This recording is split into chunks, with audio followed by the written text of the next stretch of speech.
When a racist neighbor called the police on a black family's innocent backyard barbecue, she never expected that her prejudiced actions would transform their suburban community into a model of unity and understanding. In a seemingly peaceful suburban neighborhood of Maplewood, where pristine lawns and friendly waves masked an undercurrent of long-held prejudices, the arrival of the Johnson family, led by the town's new police chief, was about to shatter decades of carefully maintained social barriers. When Mrs. Thompson, a longtime resident known for her immaculate roses and rigid views, witnessed the Johnsons' welcoming barbecue drawing crowds of neighbors to their home, she made a decision that would trigger a chain of events nobody could have predicted. As police sirens pierced the evening air and red and blue lights illuminated shocked faces at the gathering, no one realized they were about to witness a moment that would either tear their community apart or forge an unexpected path toward healing. What happened at the Johnsons' barbecue that made everyone realize they were not just dealing with a simple neighborhood dispute, but a significant moment of reckoning that would change their community forever? Let's stick around to find out. But before we dive into the story, comment below where you're watching from today. If you enjoy this tale, don't forget to subscribe. The early June sun cast long shadows across Oakwood Heights as a moving truck rumbled to a stop in front of 247 Maple Street. The pristine suburban neighborhood, with its perfectly manicured lawns and gleaming white picket fences, seemed to hold its breath as the Martinez family emerged from their car, ready to begin their new life. David Martinez, a tall, dignified man of 42, stepped out first, his police chief's uniform crisp despite the long drive. His presence commanded respect, yet there was a gentleness in his eyes as he helped his wife, Sophia, from the passenger seat. At 39, Sophia carried herself with natural grace, her casual dress somehow elegant, and her warm smile ready to greet their new neighbors. Their children tumbled out next.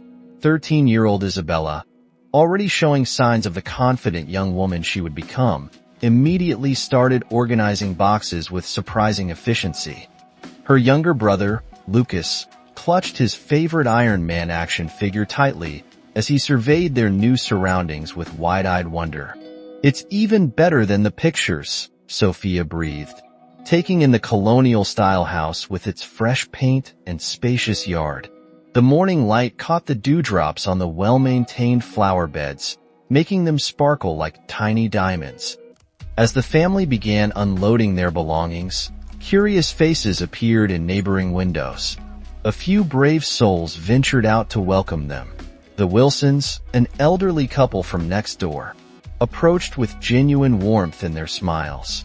"Welcome to Oakwood Heights," Mrs. Wilson called out, her husband nodding beside her. "We're so pleased to have you join our little community." Shortly after, the Patels, a young family from across the street, arrived with a plate of freshly baked cookies. "These are traditional Indian cookies," Mrs. Patel explained, her young children peeking shyly from behind her legs. "We thought you might enjoy them after all the moving." But not all welcomes were warm. From her window at number 245, Mrs. Eleanor Baker watched the scene unfold with a deepening scowl. Her steel-gray hair was perfectly coiffed, her posture rigid as she observed the new arrivals with obvious disapproval. Inside their new home, the Martinez family bustled about, turning the empty house into their own. Sophia carefully arranged family photos on the mantelpiece, pictures of graduations, birthdays, and precious moments that told their story. David stood in front of the hallway mirror, adjusting his uniform for his first day as police chief tomorrow. "Daddy, look," Lucas called from upstairs. "My room has a secret compartment." His excitement echoed through the house, bringing smiles to everyone's faces. Isabella had claimed the bedroom with the bay window, already planning where her desk would go for studying. "Mom, can we paint it light blue?" she asked, her mind racing with possibilities. As the afternoon sun began to dip, Sophia decided to take a break from unpacking to tend to the front garden. She was on her knees, examining the soil quality, when a shadow fell across her work. "I see you're planning to make changes already." Sophia looked up to find Mrs. Baker standing over her, lips pressed into a thin line. The older woman's voice was honey-sweet, but there was an edge to it that couldn't be missed. "Just checking what might grow well here," Sophia replied pleasantly, brushing dirt from her hands as she stood. Mrs. Baker's eyes narrowed slightly. "We take great pride in maintaining certain standards in Oakwood Heights," she said, emphasizing each word carefully. "I do hope you understand the importance of fitting in." The implication hung heavy in the air between them. Sophia's smile remained fixed, but something in her eyes hardened. "We understand the importance of being good neighbors, Mrs. Baker. Thank you for your concern." As Mrs. Baker walked away, her heels clicking sharply against the sidewalk, Sophia watched her go, a mixture of determination and concern crossing her face. This was their home now, regardless of what anyone thought, and they were here to stay. Inside, David appeared in the doorway, having witnessed the exchange. He wrapped an arm around his wife's shoulders. "Everything okay?" Sophia leaned into his embrace, drawing strength from his presence. "It will be," she said firmly. "This is our home now, and we're going to make it work." As the sun set on their first day in Oakwood Heights, the Martinez family gathered in their half-unpacked living room, sharing pizza on paper plates. Despite the challenges that lay ahead, there was hope in their hearts and determination in their spirits. They were ready to write their own chapter in the story of this neighborhood, no matter what obstacles they might face. The morning sun filtered through the blinds of David Martinez's office at the police station as he settled into his first week as police chief. The polished nameplate on his desk gleamed, "Chief David Martinez." He ran his fingers over the letters, a small smile playing on his lips. After years of hard work, he had finally achieved his dream, though the path ahead seemed more challenging than he'd anticipated. Meanwhile, across town at Oakwood Elementary, Sophia was preparing her classroom for her first day of teaching. She arranged the desks in neat rows, pinned up colorful educational posters, and wrote, "Welcome, Mrs. Martinez" on the whiteboard in her best handwriting. Her heart fluttered with a mixture of excitement and apprehension. The children's experiences during their first week were a study in contrasts. Lucas, with his infectious smile and easygoing nature, quickly found his place among his third-grade classmates. However, even at 8 years old, he noticed the subtle changes in some parents' expressions when they realized whose son he was. "Mommy," he asked one afternoon, "why did Tommy's mom look weird when I said my last name?" Sophia's heart clenched at the innocent question. "Some people take time to get to know new families, sweetheart. Just keep being your wonderful self." For 13-year-old Isabella, the transition was more challenging. Middle school was already a delicate social landscape, but she found herself navigating additional obstacles. During lunch periods, she noticed how some girls would suddenly find excuses to leave when she approached their table. The whispered conversations that stopped abruptly when she walked by didn't go unnoticed either. Meanwhile, Mrs. Baker had begun her subtle campaign against the Martinez family. Her weekly coffee gatherings, once focused on neighborhood gossip and recipe exchanges, had taken on a different tone. She would sit in her perfectly maintained living room, surrounded by her loyal circle of friends, dropping carefully worded comments about maintaining neighborhood standards and preserving property values. "I'm just concerned about the changes we're seeing," she would say, stirring her coffee with precise movements. "This neighborhood has always had a certain character." The whispers spread like ripples in a pond. Playdates were canceled with vague excuses. "Oh, we're so sorry, but Tommy isn't feeling well today. Jennifer has too much homework this week."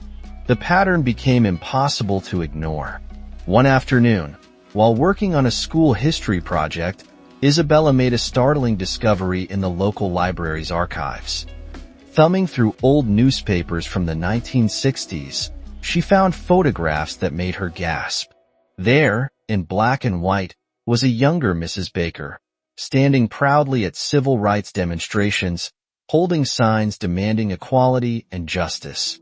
"Dad, Mom, you need to see this," Isabella called out that evening, spreading the photocopied articles on the kitchen table. The family gathered around, studying the images in disbelief. "That's definitely her," David said, his voice tight with emotion. "Look at the caption. Eleanor Baker, 19, joins protesters demanding equal rights." Sophia shook her head, the irony almost too much to bear. How does someone go from fighting for equality to this? The tension in the neighborhood continued to mount. Anonymous notes began appearing in their mailbox, some suggesting they might be more comfortable in a different neighborhood. Others were more direct in their hostility.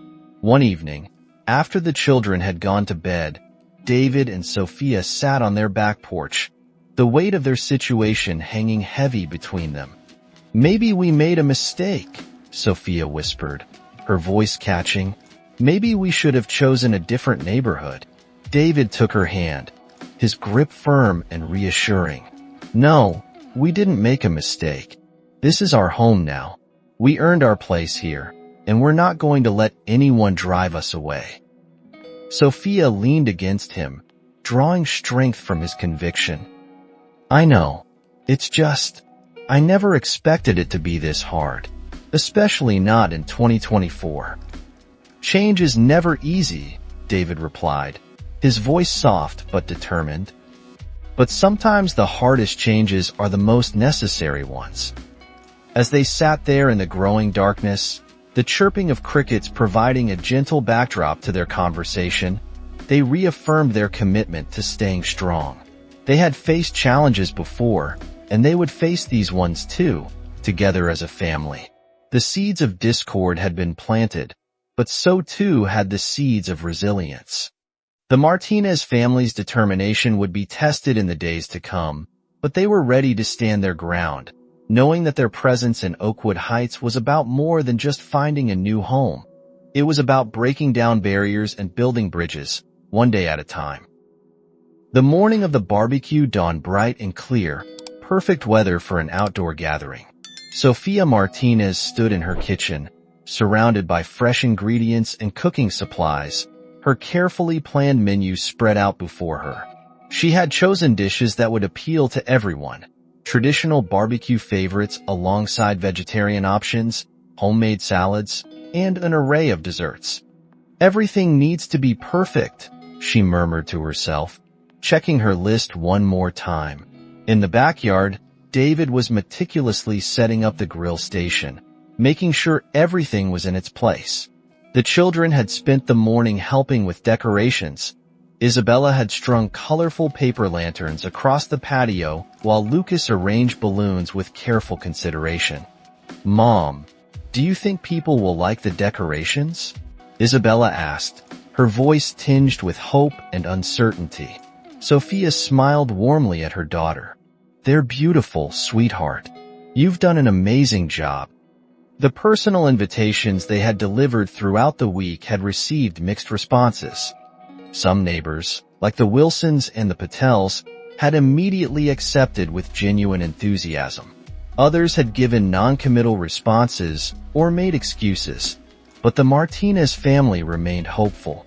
As the afternoon approached, the first guests began to arrive. Mrs. Wilson came early, bearing a homemade apple pie. "I thought this might be nice for dessert," she said warmly, giving Sophia a supportive hug. The Patel family followed shortly after, their children immediately running to play with Isabella and Lucas. The backyard gradually filled with people, the atmosphere growing more relaxed as neighbors mingled and chatted. The smell of grilling meat wafted through the air as David expertly managed the grill, engaging in conversation with guests who gathered around to watch and chat. From her window across the street, Mrs. Eleanor Baker watched the scene unfold with growing agitation. Her hands trembled as she observed more and more people arriving, the sound of laughter and music drifting across to her house. Every smile, Every friendly interaction she witnessed felt like a personal affront. "This isn't right," she muttered to herself, pacing back and forth.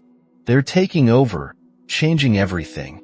Her internal struggle intensified as she watched children of different backgrounds playing together, adults engaging in animated conversations, and David confidently hosting at the grill.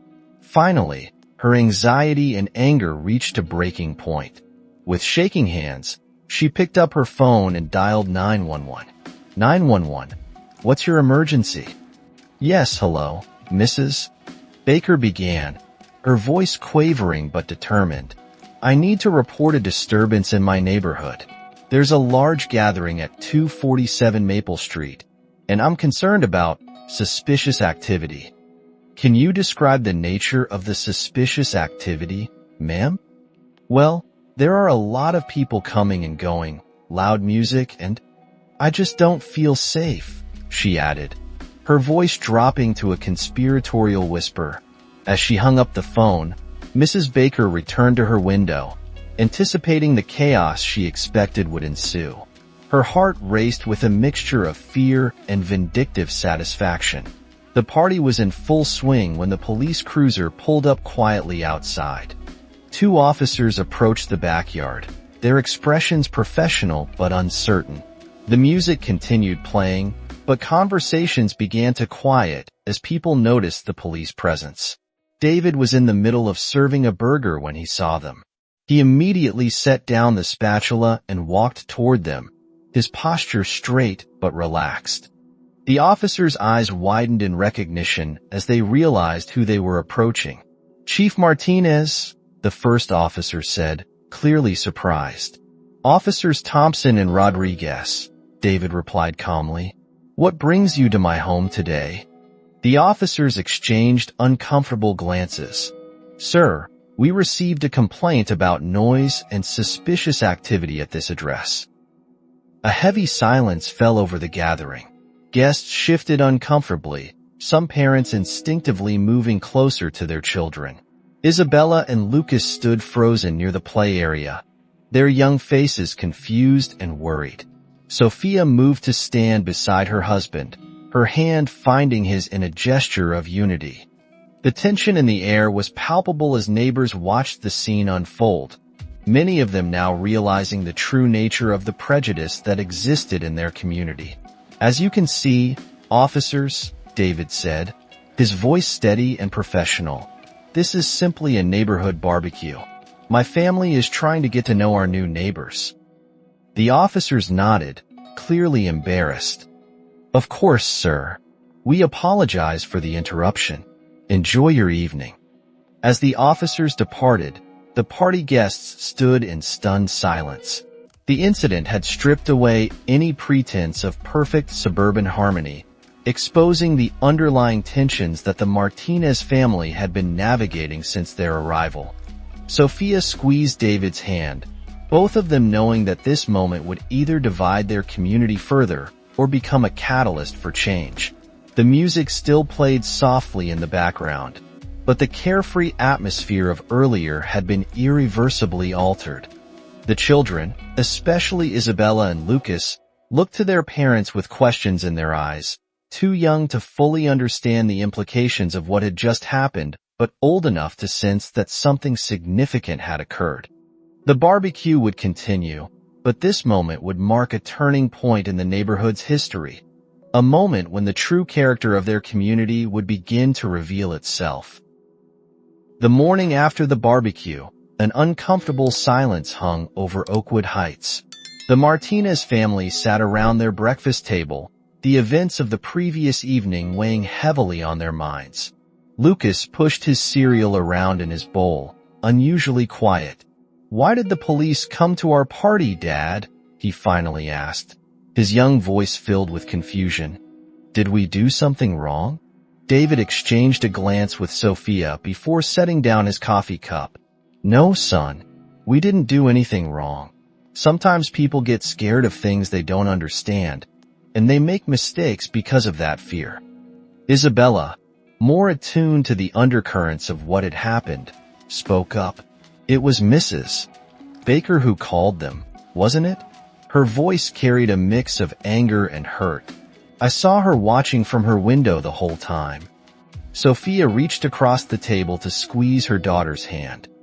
We don't know for certain who called, honey. What matters is how we respond to this situation. Later that morning, as David prepared for work, he and Sophia shared a private moment in their bedroom. I never thought it would come to this, Sophia whispered, straightening his uniform collar. Using the police to intimidate us? In 2024? David's jaw tightened. I've seen it before, just never expected to experience it personally. He paused, meeting his wife's worried gaze. Maybe we should have expected this level of resistance when I accepted the position of police chief here. Do you regret it? Sophia asked softly. Never, he replied firmly. This is exactly why changes like this are necessary. Throughout the day, the neighborhood buzzed with whispered conversations. Some neighbors who had attended the barbecue stopped by with apologetic expressions and plates of food, as if trying to make amends for the community's behavior. Others avoided eye contact when the Martinez family passed by, hurrying into their homes or suddenly becoming very interested in their gardens. But the most significant development came from an unexpected source. Mrs. Wilson, who lived next door, arrived at Sophia's door with a stack of old photographs and newspaper clippings. I think you need to see these, she said, her hands trembling slightly as she handed them over. It's about Eleanor Baker. I've known her for 30 years, and there's something you should understand. The yellowed newspaper clippings told a story that shocked the Martinez family. 25 years ago, Mrs. Baker's only son, Michael, had been killed during a confrontation with police. The young man, who had been participating in a peaceful protest, died under circumstances that were never fully explained. The officer involved had been cleared of wrongdoing, but the incident had transformed Eleanor Baker from a passionate civil rights activist into a bitter, fearful woman.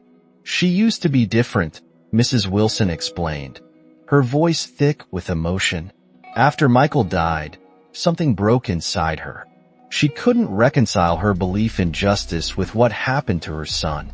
When she heard that a police chief was moving in, her voice trailed off meaningfully. That evening, as David and Sophia discussed this revelation in their kitchen, they heard a commotion outside. Looking out the window, they saw several neighbors removing anonymous notes from their mailbox, notes similar to the ones they had been receiving.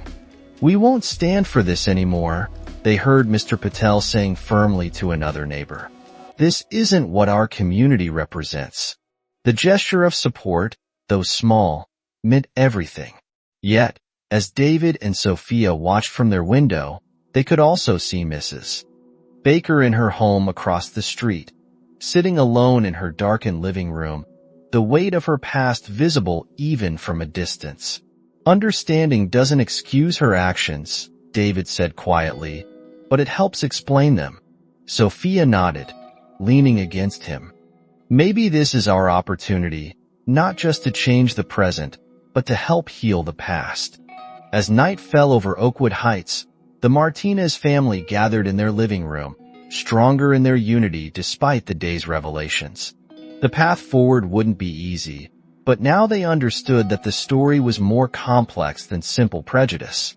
It was about pain, fear, and the possibility of healing, not just for Mrs. Baker, but for the entire community. What do we do now?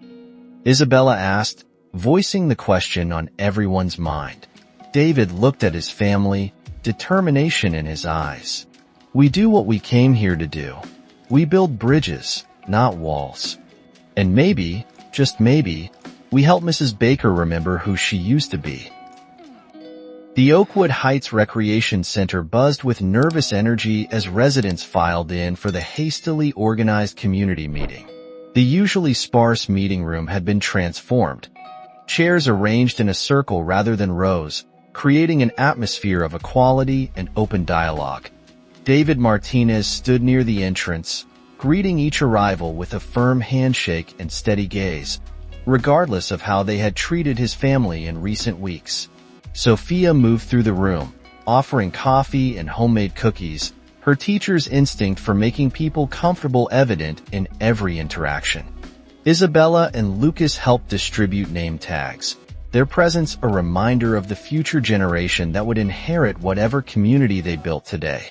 The room gradually filled with a cross-section of Oakwood Heights, the Wilsons, the Patels, young couples, elderly residents, and families with children. Then, just as David was about to begin, the door opened one final time. Mrs. Eleanor Baker stood in the doorway, her usual confident posture replaced by something more uncertain. The room fell silent. David cleared his throat and stepped to the center of the circle. "Thank you all for coming tonight," he began, his voice steady and warm. "We're here because Oakwood Heights is at a crossroads. We can choose to let fear and misunderstanding divide us, or we can choose to build something better together." He shared his own story, not just as the new police chief, but as a father, a husband, and a man who had faced prejudice throughout his career. "I've worn this uniform for 20 years, he said, gesturing to his chest. "Every day, I put it on knowing that some people will see only the badge, others only my skin color. But I've learned that true change happens when we see each other as complete human beings, with our fears, our hopes, and our shared desire for a safe and welcoming community." As neighbors began sharing their own experiences, the atmosphere in the room shifted. Mr. Patel spoke about his family's journey from India and the challenges they'd faced. Mrs. Wilson tearfully recounted how her grandchildren's mixed-race marriage had initially caused family tension, but ultimately brought them closer. Then, unexpectedly, Isabella stood up. Her hands trembled slightly, but her voice was clear and strong. "I'm 13 years old," she began, "and in the past month, I've learned more about human nature than I have in all my school years combined." She described the subtle exclusions at school, the canceled playdates, the whispered comments. "But I've also seen kindness," she continued. "I've seen Mrs. Wilson defend us at the grocery store, and the Patel kids share their lunch with me when no one else would sit with me." The room was silent as Isabella turned to face Mrs. Baker directly. "And I found those pictures of you in the library, Mrs. Baker. Pictures of you fighting for the same things my family is fighting for now. I keep wondering what happened to that person in those photos." Mrs. Baker's composure cracked. Tears rolled down her cheeks as she slowly stood up. "That person died with my son," she said, her voice breaking. "Michael was just 19 when he was killed by a police officer during a protest. He was fighting for justice, just like I taught him to do. After that, I couldn't bear to see another uniform without remembering that day." She turned to face David and Sophia. "When I heard a police chief was moving in, all I could think about was Michael. But instead of seeing your humanity, I let my pain turn into something ugly. I became everything I once fought against." Her voice strengthened as she continued, "I owe you and your family an apology. More than that, I owe this community an apology for poisoning it with my bitterness." The silence in the room was profound. Then, Sophia stood and walked across the circle to Mrs. Baker. Without hesitation, she wrapped her arms around the older woman. The gesture broke something in the room. Suddenly, there wasn't a dry eye to be found. "My son was a good boy," Mrs. Baker sobbed into Sophia's shoulder. "He believed in justice, in making things right." "Then help us make things right here," Sophia whispered. "Help us build the community your son would have wanted to see." As the meeting drew to a close, concrete plans were made. A neighborhood watch program that would bring people together, monthly community dinners, and a mentorship program for local youth. Mrs. Baker, wiping her eyes, volunteered to help Sophia organize the first community dinner. Outside the recreation center, as families headed home in the growing dusk, David noticed Lucas holding Mrs. Baker's hand, showing her his favorite action figure. The sight of the elderly white woman and the young Latino boy chatting animatedly about superheroes seemed to embody everything they had hoped to achieve. "It's a start," Sophia said softly, standing beside him. David nodded, watching as neighbors lingered in the parking lot, exchanging phone numbers and making plans. Sometimes that's all you need, a start. The evening had transformed Oakwood Heights. While they all knew that one meeting couldn't erase years of prejudice or heal all wounds, they had taken the first crucial steps toward building a truly inclusive community. As the Martinez family drove home, they could feel the shift in the air. Hope had taken root, and from it, something beautiful was beginning to grow. Spring arrived in Oakwood Heights with a surge of new energy. Behind the Martinez house, what had once been an unused patch of land was now marked with wooden stakes and bright strings, mapping out the future community garden. Mrs. Baker stood in the center of the plot, her experienced eyes surveying the space as she consulted a hand-drawn plan. "The tomatoes will need full sun," she explained to the gathered neighbors, pointing to various sections. "And here, along the fence, we'll plant climbing beans and peas." Her voice carried the authority of decades of gardening experience, but now it held a warmth that had been absent in previous months. Sophia watched from the back porch as Mrs. Baker guided volunteers in preparing the soil. The transformation in the older woman over the past few weeks had been remarkable. Her knowledge of gardening had given her a new purpose, a way to contribute positively to the community she had once tried to divide. "Mrs. Baker," Lucas called out, running across the yard with a packet of seeds clutched in his small hands. "Can I help plant the sunflowers?" "Of course, dear," she replied, her face softening. "Come, I'll show you how to make sure they grow tall and strong." She knelt beside him, helping his small fingers create the perfect depth for each seed. The garden project had started as a simple suggestion during one of their community meetings, but it had quickly grown into something larger. Families had donated tools, seeds, and time. Mr. Patel, who worked as a landscape architect, had helped design the layout. The Wilsons had contributed their old greenhouse frames. Even teenagers who usually kept their distance from community activities had shown up to help build raised beds. As the weeks passed, the garden became more than just a place to grow vegetables. It became a living classroom where knowledge and stories were shared freely. Mrs. Baker taught the children about companion planting and natural pest control, while Mr. Rodriguez, a retired biology teacher, explained the science behind photosynthesis and plant growth. Isabella had taken particular interest in the herb garden, carefully labeling each plant and researching their traditional uses. "Did you know," she would tell visitors, "that some of these herbs are the same ones my grandmother used to grow in Mexico?"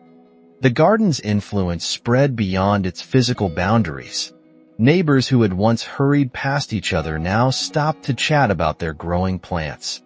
Children who had been kept apart by their parents' prejudices now played together while helping with watering and weeding. One Saturday morning, David arrived at the garden to find Mrs. Baker teaching a group of children, including Lucas and the Patel twins, how to stake tomato plants. She looked up as he approached, and for a moment, they shared a look of understanding. Both knew how far they had come from that tense night of the police call. "Chief Martinez," she said, straightening up, "I was just telling the children about my son Michael. He used to help me in our garden every spring." Her voice caught slightly, but she continued. "He would have loved seeing this. All these children learning together, growing together." David nodded, emotion tightening his throat. "He would be proud of you, Mrs. Baker. This garden? It's helping heal more than just the soil." The impact of the garden project became evident in other ways too. When the first vegetables were ready for harvest, the community organized a farmer's market in the recreation center parking lot. Families brought dishes made with garden produce, sharing recipes and cultural traditions. The Martinez family's salsa verde, made with tomatillos from their plot, became an instant neighborhood favorite. Even more meaningful were the small, everyday changes. The anonymous notes had stopped completely. Children ran freely between houses, regardless of their backgrounds. When new families drove through the neighborhood, they saw not just well-maintained homes, but a vibrant community garden where people of all ages and backgrounds worked side by side. One evening, as the sun set over the garden, Sophia found Mrs.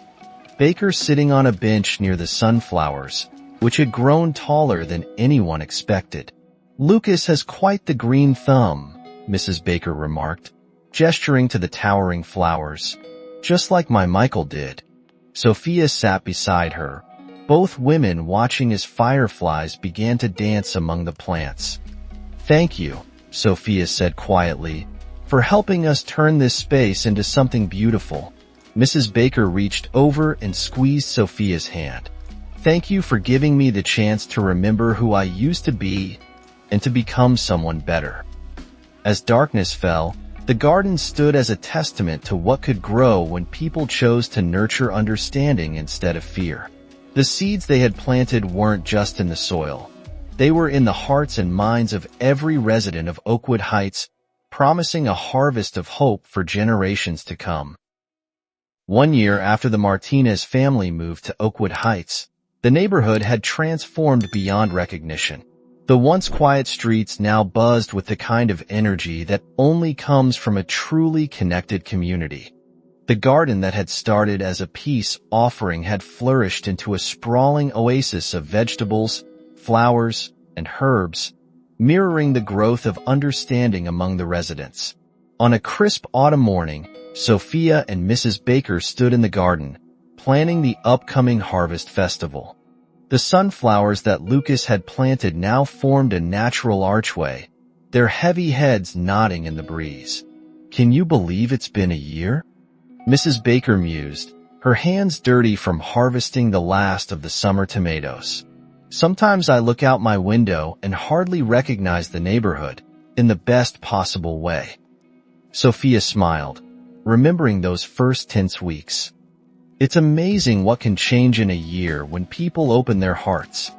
The harvest festival preparations were in full swing. Strings of lights crisscrossed the garden paths, and tables were being set up for the feast. Children darted between the rows of plants, helping to gather vegetables for the community dinner. Isabella, now 14, led a group of younger kids in decorating the recreation center, her confidence having grown as steadily as the plants they tended.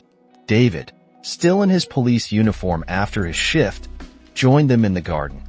"The mayor just confirmed she's coming to the festival," he announced. "She wants to use our community garden as a model for other neighborhoods."